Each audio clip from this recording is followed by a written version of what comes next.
আজ আমরা কাবেরীতে ডিনার করতে গিয়েছিলাম। কাবেরী রেস্টুরেন্ট রাঁচির বিখ্যাত ভেজ রেস্টুরেন্ট। ছেলে অনেক দিন পর বাড়ি এসছে, এই জন্য আমরা সিটিতে গিয়েছিলাম। আর সিটিতে গেলেই আমরা কাবেরীতে ঢুকি।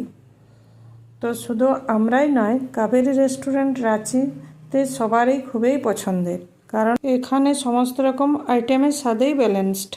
রাঁচিতে 3-4টে রেস্টুরেন্ট আছে কাবেরী রেস্টুরেন্ট, তো আমরা সবসময় মেন রোডে চার্চ কমপ্লেক্সের রেস্টুরেন্টটাতেই যাই, কারণ ওটাই আমাদের বেশি পছন্দ।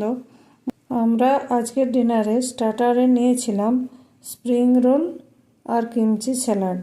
মেন কোর্সে ফ্রায়েড রাইস, মশালা কুলচা আর শাক মাশরুম। ডেজার্টে নিয়েছিলাম আইসক্রিম।